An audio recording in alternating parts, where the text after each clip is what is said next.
চৰকাৰে বিত্তীয় সাহায্য আগবঢ়াব।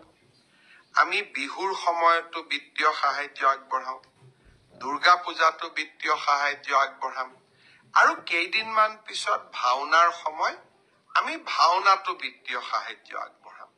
অৰ্থাৎ ৰাজ্য চৰকাৰে অসমৰ প্ৰতিটো উৎসৱৰ সময়ত আমি একেলগে জনসাধাৰণৰ লগত যাতে উৎসৱ পালন কৰিব পাৰো, তাৰ বাবে আমি এনেবোৰ নতুন আঁচনি আৰম্ভ কৰিছো। আৰু এই আঁচনিসমূহে নিশ্চিতভাৱে আমাৰ চৰকাৰখনক ৰাইজৰ ওচৰলৈও লৈ গৈ আছে।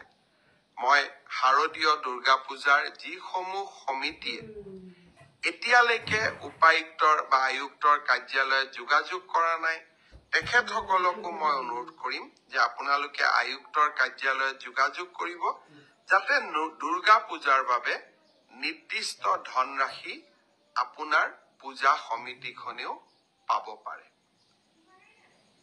ফেচবুক লাইভ চাই থকা মই সকলোকে পুনৰ এবাৰ ধন্যবাদ জনাইছো।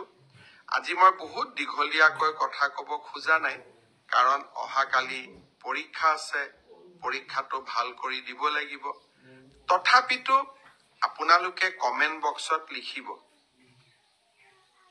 1.5 লাখ চাকৰি, মুখ্যমন্ত্ৰীৰ আত্মনিৰ্ভৰ অসমৰ জৰিয়তে 1 লাখ যুৱক যুৱতীক আত্মসংস্থাপনৰ সুবিধা, নিযুত মইনা, যাতে বাল্য বিবাহ আদি বন্ধ হ'ব পাৰে, সমজিলা, এই আঁচনিবিলাক আপোনালোকে কি ধৰণে মূল্যাংকন কৰে।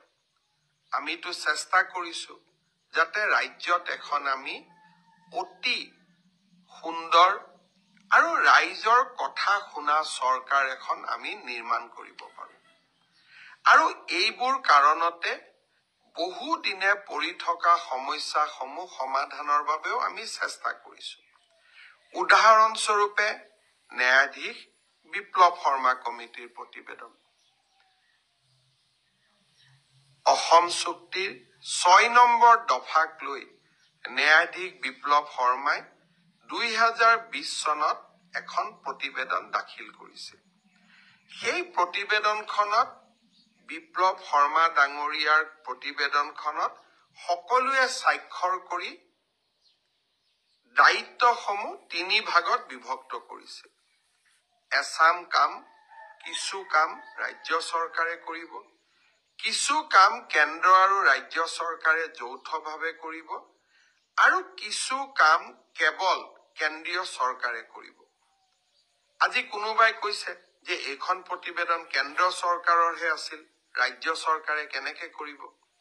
আমি প্ৰতিবেদনখন অসম চুক্তি ৰূপায়ণ বিভাগৰ ৱেবছাইটত আমি সকলোকে দেখাকৈ প্ৰকাশ কৰিছো।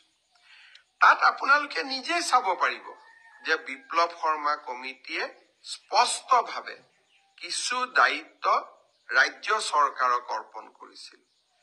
এতিয়া আমি সংকল্প লৈছো যে যিকেইটা দায়িত্ব ৰাজ্য চৰকাৰক অৰ্পণ কৰিছিল, সেইকেইটা দায়িত্ব আমি তৎকালীনভাৱে পালন কৰিম। অৰ্থাৎ অহা এপ্ৰিল মাহৰ আগতে ৰাজ্য চৰকাৰৰ এখতিয়াৰত থকা 52টা পৰামৰ্শ আমি বাস্তৱত ৰূপায়ণ কৰিব বিচাৰিছো। বাকী 17টা পৰামৰ্শ যি কেন্দ্ৰীয় চৰকাৰৰ এখতিয়াৰৰ ভিতৰত থাকে, সেইকেইটাৰ বিষয়েও ভাৰতৰ মাননীয় প্ৰধানমন্ত্ৰী নৰেন্দ্ৰ মোদী ডাঙৰীয়া আৰু ভাৰতৰ গৃহমন্ত্ৰী অমিত শ্বাহ ডাঙৰীয়াৰ সৈতে মই কথা পাতিম।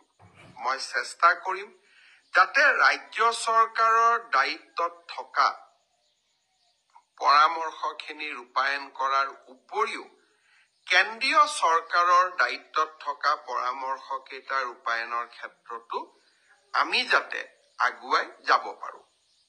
ইয়াকে লৈ কংগ্ৰেছ দলে মোক বেয়া পাইছে, ইয়াক লৈ দুই এজন সামাজিক বুলি নকওঁ, দুই এজন ৰাজনীতি কৰা ব্যক্তিয়ে মোক সমালোচনা কৰি সাংবাদিক মেলো পাতিছে।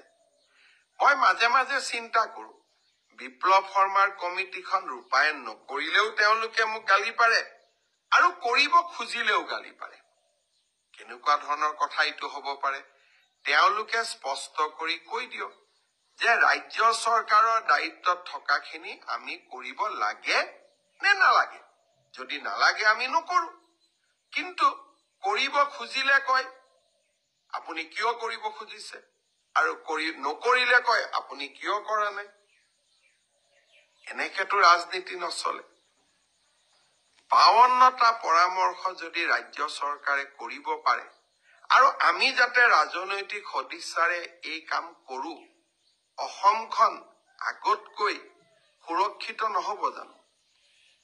এই কথাবোৰ ৰাজনীতি কৰি থকা এচাম লোকে বুজিব নোখোজে। মেডিকেল কলেজ বনালে কয় যে সুবিধা পোৱা নাই। আৰে কলেজ এখন হলে তাৰ সুবিধাৰ গতিটো কোনে নিয়ন্ত্ৰণ কৰিব? আমাকতো সকলো সুবিধাই লাগে, কিন্তু সকলো সুবিধাৰ নামত আমি কি মেডিকেল কলেজ এখন নকৰিম নেকি? তাৰ মানে মেডিকেল কলেজখন নকৰিলেতো তাত আগত একোৱেই নাছিল। কিবা একোৱে নথকাতকৈ কিবা থকা ভাল নে বেয়া?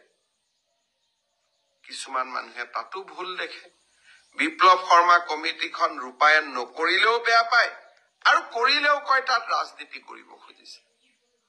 মই ভাবো যে অসমৰ ৰাইজে এইসকল ব্যক্তি যিসকলে কেৱল মাত্ৰ নিৰাশাৰ ব্যৱসায় কৰে, তেওঁলোকক উপযুক্ত বাৰ্তা প্ৰদান কৰিব। এইখন অসম নিৰাশাৰ অসম নহয়, এইখন অসমক আমি আশাৰ অসম ৰূপে ৰূপান্তৰ কৰিব খুজিছো। পৰিৱৰ্তনৰ অসম হিচাপে ৰূপায়ণ কৰিব খুজিছো। এখন নতুন অসম, আকাশ চুব পৰা অসম।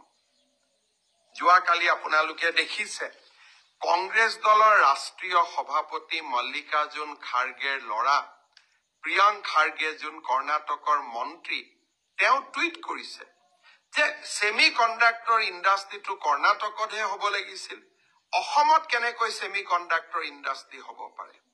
মই আজি আপোনালোকক গৌৰৱেৰে ক'ব খুজিছো যে অসমত আমি ছেমি কণ্ডাক্টৰ ইণ্ডাষ্ট্ৰী আনি আজি কৰ্ণাটক চৰকাৰৰো আজি আমি টোপনি হেৰুৱাই পেলোৱাইছো।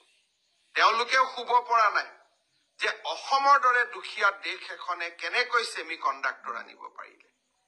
মই কৰ্ণাটকৰ মন্ত্ৰীগৰাকীক ক'ব খুজিছো, অকল ছেমি কণ্ডাক্টৰতে আমি থমকি নৰওঁ। এইখন অসমে আকাশ চুব। আপুনি বিচাৰিলেও চুব, আপুনি নিবিচাৰিলেও চুব। মাত্ৰ কেইটামান বছৰ আমাক কাম কৰিব দিয়ক। কৰ্ণাটকৰ মন্ত্ৰীগৰাকীৰ হতাশাই, কংগ্ৰেছৰ ৰাষ্ট্ৰীয় অধ্যক্ষগৰাকীৰ হতাশাই, তেওঁৰ পুত্ৰৰ হতাশাই মোক আকৌ এবাৰ কৰবাত নহয় কৰবাত আত্মবিশ্বাসী কৰি তুলিলে। মই বুজি পালো যে মই ঠিক ৰাস্তা দি গৈ আছো। কৰ্ণাটকৰ দৰে বিশাল বৃহৎ ৰাজ্য এখনৰ মন্ত্ৰীও যেতিয়া অসমক নিজৰ লগত তুলনা কৰে, কৰবাত নহয় কৰবাত অসমৰ মহত্ব, ৰাষ্ট্ৰীয় ৰাজনীতিত অসমৰ গুৰুত্ব পূৰ্ণভাৱে প্ৰকাশিত হৈছে। তেওঁক লৈ মই হতাশ হোৱা নাই, তেওঁক মই বেয়া পোৱা নাই। মই মাত্ৰ এটাই অসমৰ ৰাইজক ক'ব খুজিছো যে উত্তৰ পূৰ্বৰ এই সৰু ৰাজ্যখনে আজি কৰ্ণাটকৰ দৰে বিশাল ৰাজ্যৰ মন্ত্ৰীৰ চকুৰ পৰা টোপনি কাঢ়ি লৈ যাব পাৰিছে। কংগ্ৰেছ দলৰ সদস্যসকলক অনুৰোধ কৰিম, অলপমান ৰাজ্যখনৰ বাবে আপোনালোকেও কৰবাত কৰবাত গৌৰৱ অনুভৱ কৰক। নাম গৌৰৱ হলে নহব, ৰাজ্যখনৰ বাবে গৌৰৱো কৰিব লাগিব। আপোনালোকে কৰবাত নহয় কৰবাত কৰ্ণাটকৰ সেই মন্ত্ৰীগৰাকীক উত্তৰ দিয়ক যে অসমৰ ভৱিষ্যত এতিয়া আৰু কোনেও ধৰি ৰাখিব নোৱাৰে। সুজলা সুৱলা মোৰ অসম এতিয়া আগবাঢ়ি যাবই আৰু অসমৰ ৰাইজৰ আশীৰ্বাদত আগবাঢ়ি যাব। ৰাইজে আমাক আশীৰ্বাদৰ কতোৱে কৃপণালী কৰা নাই। চাওঁতে চাওঁতে অসমত বিজেপিৰ সদস্য সংখ্যা আজি 53 লাখত ভৰি দিলে।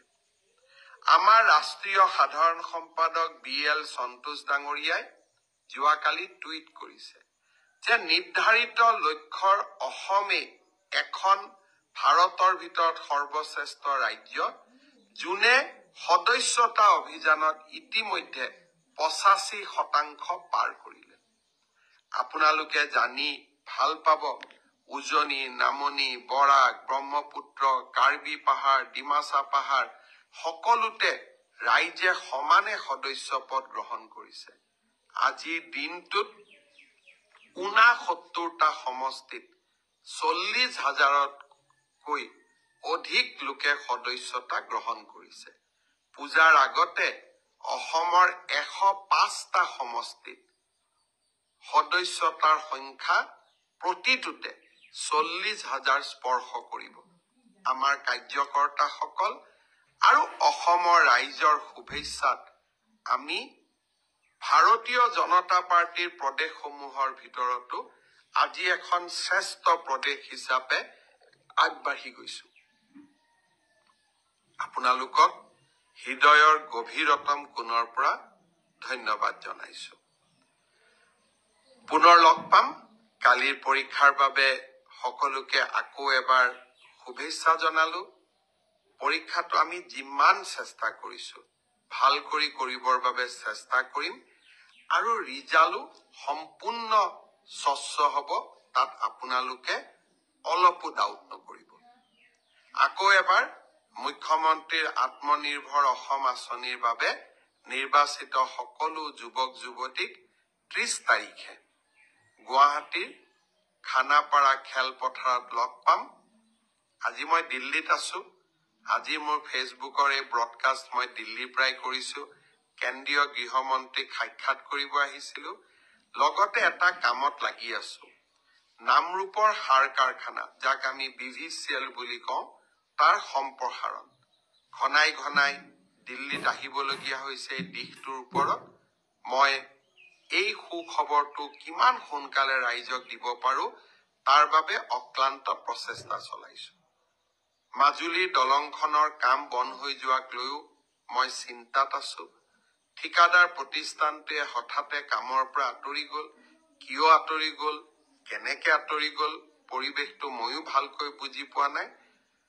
2 এদিনতে কেন্দ্ৰীয় পথ পৰিবহণ মন্ত্ৰী নীতিন গাডকাৰী ডাঙৰীয়াক সাক্ষাৎ কৰি অনুৰোধ জনাম যে হয় পুৰণা কন্ট্ৰেক্টৰজনে কাম কৰক, নহলে নতুন কন্ট্ৰেক্টৰজনক নতুনকৈ নিৰ্বাচিত কৰি কাম দিয়ক। মই মাজুলীৰ ৰাইজক আশ্বাস দিব খুজিছো যে দলংখনক লৈ আপোনালোকে যিমান চিন্তা কৰি আছে, ময়ো চিন্তা কৰি আছো। সমাধান ওলাব আৰু সেই সমাধান আমি আনিম।